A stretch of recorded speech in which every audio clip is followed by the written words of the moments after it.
السلام علیکم ناظرین کرام، نئی ویڈیو میں آپ کو خوش آمدید کہتے ہیں۔ دو بہت ہی بنیادی سوال ہیں۔ پہلا بنیادی سوال ہے عمران خان کے الیکشن لڑنے سے متعلق، جبکہ دوسرا ہے عمران خان کی پارٹی چیئرمین شپ کے حوالے سے۔ اب آپ جانتے ہیں کہ اس وقت معاملات پر گیم چل رہی ہے الیکشن کمیشن میں، یا پھر اسلام آباد ہائی کورٹ فیصلہ لے کر بیٹھ جاتی ہے اور سب اسی کی طرف دیکھتے رہ جاتے ہیں۔ لیکن آج پاکستان تحریک انصاف نے تھوڑا سمارٹلی موو کیا ہے۔ پہلے نمبر پر انہوں نے جسٹس عامر فاروق اور اسلام آباد ہائی کورٹ کو اس سارے عمل میں سے مکھن میں سے بال کی طرح نکال کے سائیڈ پہ کیا ہے اور کہا ہے کہ الیکشن بھی عمران خان لڑے گا اور پارٹی چیئرمین شپ بھی عمران خان کے پاس واپس آئے گی۔ اب یہ معاملہ کیسے ہوگا؟ عمران خان نے توشہ خانہ کیس کا فیصلہ معطل کرنے کی استدعا کر رکھی ہے، لیکن ظاہر ہے وہ ابھی پینڈنگ ہے۔ انہوں نے ٹائم دیا، ٹائم دینے کے بعد آگے بھی ابھی معاملہ چلے گا جسٹس عامر فاروق کی عدالت میں۔ لیکن آج پاکستان تحریک انصاف نے کیا کیا ہے؟ پاکستان تحریک انصاف نے ابتدائی طور پر اپنی اہم لیڈرشپ، جن میں بیرسٹر علی ظفر اور دیگر جو اہم لیڈران ہیں، ان کو میدان میں اتارا ہے۔ اب میں آپ کو بتانا چاہتا ہوں، پہلے نمبر پر انہوں نے اس سلسلے میں یہ کیا ہے کہ عمران خان کے الیکشنز اور سزا کو کالعدم قرار دینے والا جو معاملہ ہے، اس میں انہوں نے لاہور ہائی کورٹ سے رجوع کر لیا ہے۔ اسلام آباد ہائی کورٹ یا جسٹس عامر فاروق سے رجوع نہیں کیا گیا، اور الیکشن کمیشن آف پاکستان کے نوٹیفیکیشن کے خلاف آج باقاعدہ لاہور ہائی کورٹ میں بیرسٹر سید علی ظفر کی جانب سے دو متفرق درخواستیں دائر کر دی گئی ہیں۔ ان میں کہا کیا گیا ہے؟ اس میں الیکشن کمیشن آف پاکستان کے 8 اگست 2023 کے نوٹیفیکیشن کو چیلنج کیا گیا ہے، اور الیکشن کمیشن نے جو اس وقت کا الیکشن ایکٹ تھا اور دستور کا آرٹیکل تھا، اس کے لیے عمران خان کو نااہل قرار دیا تھا۔ لیکن بیرسٹر علی ظفر نے عدالت کے سامنے بڑا باریک نقطہ اٹھایا ہے۔ الیکشن ایکٹ 2017 کی سیکشن 232 کے تحت 5 سال کے لیے نااہل قرار دیا گیا، لیکن اب 232 سیکشن میں ترمیم لائی جا چکی ہے، اور ان کے مطابق 232 میں ترمیم کے بعد الیکشن کمیشن کے پاس قومی اور صوبائی اسمبلیوں کے اراکین کی اہلیت کے معاملے پر فیصلے کا اختیار ہی نہیں ہے۔ یعنی وہ عمران خان کو اس معاملے میں ڈسکوالیفائی کر ہی نہیں سکتے تھے توشہ خانہ والے معاملے کے اندر۔ اور ان کے مطابق جو نوٹیفیکیشن 8 اگست 2023 کو جاری کیا گیا، عمران خان تو قومی اسمبلی سے استعفیٰ دے چکے تھے، وہ تو ممبر ہی نہیں تھے، تو آپ نے ان کو ڈسکوالیفائی کر دیا۔ تو عمران خان کو جب وہ ہاؤس کے ممبر ہی نہیں تھے، ان کو قبل از وقت یا ایڈوانس میں آپ ڈسکوالیفائی نہیں کر سکتے۔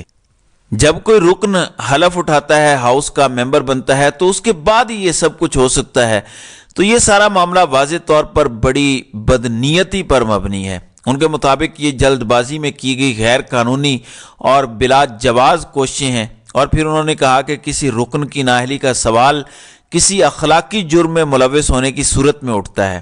عمران خان کی سزا کے خلاف لاہور ہائی کورٹ میں اپیل زیر التوا ہے، جبکہ عدالت اس سزا کو معطل کر چکی ہے، اور ان کے مطابق الیکشن کمیشن کی جانب سے دستور کے آرٹیکل 63(1)(f) کو نظر انداز کر کے جاری کیا گیا نوٹیفیکیشن آئین سے متصادم ہے، اس لیے عدالت 8 اگست کے نوٹیفیکیشن کو کالعدم قرار دے۔ تو ناظرین اکرام، اب سب کی نظریں لاہور ہائی کورٹ پہ ہیں، نہ کہ اسلام آباد ہائی کورٹ پر، کیونکہ اسلام آباد ہائی کورٹ میں آج کل نواز شریف کے لیے انصاف ریوڑیوں کی طرح بانٹا جا رہا ہے، جبکہ تحریک انصاف اور عمران خان کے لیے تو اسلام آباد ہائی کورٹ سے انصاف ختم ہو چکا ہے۔ کوشش کی جاتی ہے کہ انہیں ہر طرح سے رگڑا جائے۔ اب یہ تو الیکشن لڑنے اور اہل ہونے کا معاملہ ہے۔ دوسرا، جو الیکشن کمیشن نے یہ فیصلہ کیا کہ آپ 20 دن کے اندر انٹرا پارٹی الیکشن کرائیں، جس کی بنیاد پر عمران خان نے بیرسٹر علی گوہر کو چیئرمین بنا کے انٹرا پارٹی الیکشن کے ذریعے بچا لیا۔ لیکن آج ایک بار پھر انہوں نے الیکشن کمیشن کا 23 نومبر کا یہ حکم نامہ عدالت میں چیلنج کر دیا ہے، اور اس میں ایک بار پھر الیکشن کمیشن آف پاکستان کو عدالتوں کے روبرو کر دیا ہے۔ لاہور ہائی کورٹ میں یہ درخواست دائر کی گئی ہے۔ یہ درخواست بھی عمران خان کی جانب سے ہے، جو بیرسٹر علی ظفر کے توسط سے دائر کی گئی ہے۔ ان کے مطابق ملک میں سینکڑوں سیاسی جماعتیں ہیں، مگر الیکشن کمیشن نے کبھی ان کے انٹرا پارٹی الیکشن پر سوال نہیں اٹھایا، کیونکہ اس کے پاس اختیار ہی نہیں ہے۔ تحریک انصاف کے لحاظ سے انہوں نے جو کچھ کیا ہے ان کے مطابق یہ آرٹیکل 125, 17, 16, 10, 4, 9 اور 26 کی صریحاً خلاف ورزی ہے۔ ان کے مطابق تحریک انصاف کے انٹرا پارٹی الیکشن کا معاملہ الیکشن کمیشن کے روبرو زیر التوا تھا اور الیکشن کمیشن نے اپنے زبانی حکم نامے میں پی ٹی آئی کے موقف کو تسلیم کیا۔ اب ہم بار بار فیصلے کے حصول کے لیے رجوع کرتے رہے تو انہوں نے نہیں کیا۔ اب ان کے مطابق ایک تو الیکشن کمیشن کا 23 نومبر کے حکم نامے کو کالعدم قرار دیا جائے۔ اگر وہ کالعدم قرار پاتا ہے تو عمران خان دوبارہ سے پاکستان تحریک انصاف کے چیئرمین کے طور پر بحال ہو جائیں گے، اور ان کے مطابق الیکشن کمیشن کو مزید اس معاملے پر کوئی آرڈر جاری کرنے کے حوالے سے روکا جائے۔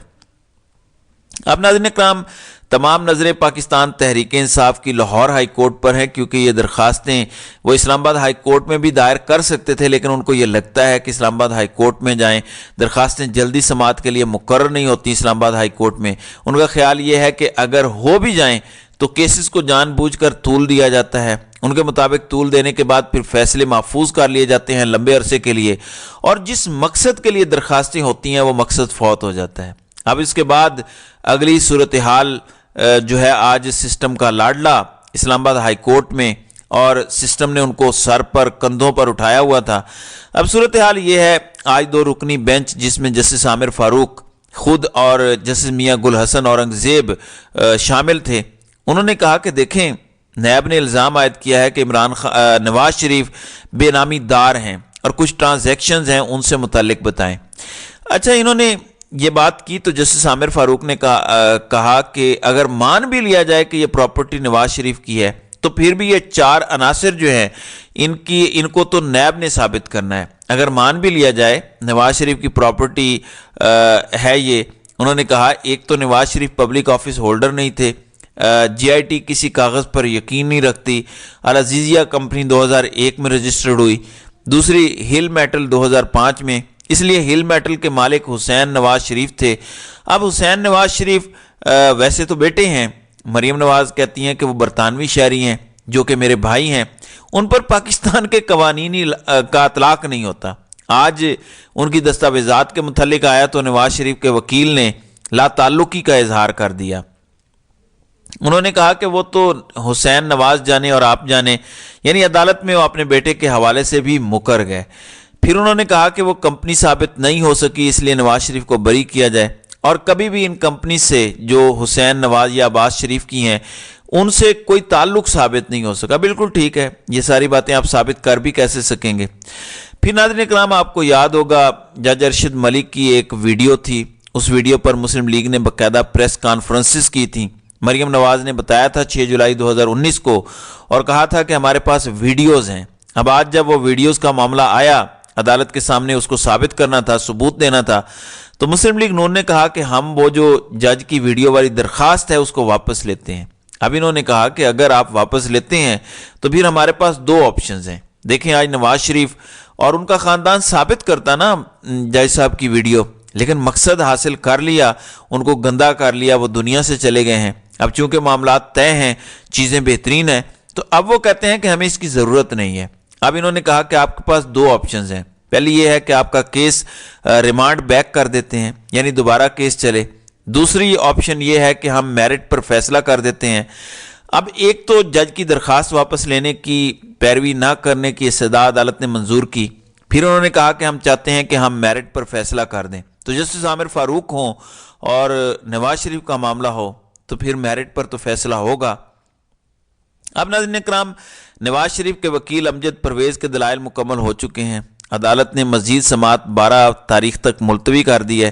چلیں، اگر نواز شریف نے جج والی ویڈیو کی استدعا واپس لی تھی تو کیا اسلام آباد ہائی کورٹ کو طے نہیں کرنا چاہیے تھا؟ آپ کے جج پر الزام ہے اور شریف خاندان نے کیا کچھ نہیں کیا۔ اس وقت جج ارشد ملک کا ایک بیان حلفی بھی عدالت میں جمع ہوا تھا، لیکن نہیں، نواز شریف کے لیے سب اچھا کرنا ہے۔ اب خبریں کیا ہیں؟ خبریں یہ ہیں کہ 12 تاریخ کو کیس لگے گا اور 12 تاریخ کو ہی نواز شریف کو کلین چٹ دے دی جائے گی۔ 14 تاریخ کو الیکشن شیڈیول جاری کیا جائے گا ممکنہ طور پر، اور اس کے بعد نواز شریف کاغذات نامزدگی جمع کرائیں گے۔ تو یہ ایک پورا ارینجمنٹ ہے جس کے مطابق اس ساری گیم کو چلایا جا رہا ہے تاکہ اس سپر میکس لاڈلے کو ہر لحاظ سے فیسیلیٹیٹ کر دیا جائے کیا جائے، اور یہ سب کچھ طاقتوروں اور عدلیہ کے زور پر ہو رہا ہے۔ تو ناظرین اکرام، آپ کی اس ویڈیو کے حوالے سے کیا رائے ہے؟ آپ اپنی رائے کا اظہار کامنٹ سیکشن میں ضرور کیجیے گا۔